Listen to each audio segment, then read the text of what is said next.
ఖాద్రీపై case నమోదు చేయాలని కరీంనగర్ జిల్లా కోర్టు ఆదేశించింది.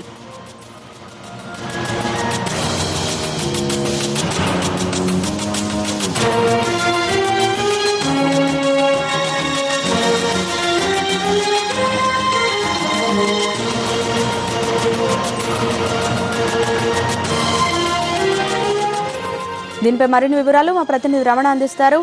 రమణ, పాషా ఖాద్రీ వివాదాస్పద వ్యాఖ్యలపై పిటిషన్ ఎవరు వేశారు? కోర్టు ఏమంది?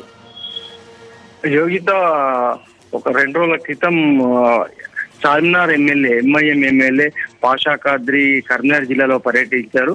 ఆ నేపథ్యంలో కరీంనగర్ లో ఘాటైన వ్యాఖ్యలు చేసిన పాషా ఖాద్రీ జగిత్యాల్లో మాట్లాడుతూ అసెంబ్లీలో అంటే నిజాం కాలంలో కట్టించిన అసెంబ్లీలో గాంధీ విగ్రహాన్ని ఎవరిని అడిగి పెట్టారని, దేశంలో ఎర్రకోటతో సహా పలు నిర్మాణాలు తమ కాలంలోనే చేపట్టినని, తమ రాజుల ఆధీనంలో చేపట్టినని చెప్పేసి కొన్ని వ్యాఖ్యలు చేయడం జరిగింది. అయితే ముఖ్యంగా బాపూజీ గాంధీ మహాత్మ పైన ఈ కామెంట్స్ చేయడం అనేది కొంత వివాదాస్పదమైంది. ఇప్పటికే అక్బరుద్దీన్ కేసుతోని సతమతం అవుతున్న ఎంఐఎం కు ఈ అహ్మద్ పాషా ఖాద్రీ చేసిన వ్యాఖ్యలు కూడా మరోవైపు ఒక రకంగా వివాదాస్పదంగా మారడం వాళ్ళు జీర్ణించుకోలేని పరిస్థితి నెలకొంది. అయితే ఈ వ్యాఖ్యల పైన బీజేపీ నేత బండి సంజయ్ కరీంనగర్ లో, అదేవిధంగా జగిత్యాల్లో కూడా ఈ కేసు పోలీస్ స్టేషన్ లో, 2 టౌన్ పోలీస్ స్టేషన్ లో ఫిర్యాదు చేయడం జరిగింది. అయితే ఈ రోజు కోర్టులో దానిపైన పిటిషన్ ఇవ్వడంతో కరీంనగర్ మున్సిపల్ మెజిస్ట్రేట్ అదనపు న్యాయమూర్తి కేసు ఫైల్ చేయాలని చెప్పేసి పోలీసులను, 2 టౌన్ పోలీసులను ఆదేశించడం జరిగింది. Yogita, right, thank you Ramana.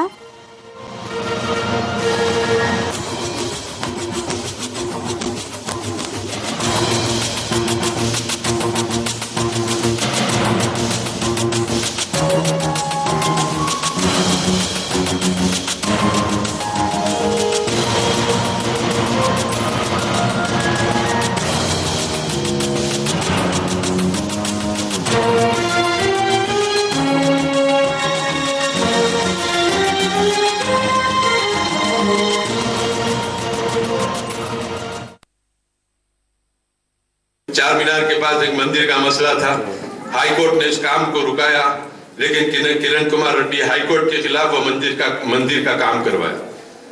हमारी जहाँ तारीखी इमारत रहे वहां कुछ भी लाके लगा लेते आप, कोई रोकने वाला नहीं। असेंबली के अंदर आप देखिए गांधी जी की स्टेचू लाके बिठा दिए, किसके बाप की बिल्डिंग किसको लाके बिठाए। तारीख बदलना चाहते हैं हिंदुस्तान की। निजाम सरकार बनाए सो इमारत है, निजाम सरकार बनाए सो असेंबली है, उसमें बैठ के हमारी तारीख को बदलने की बात करते हैं।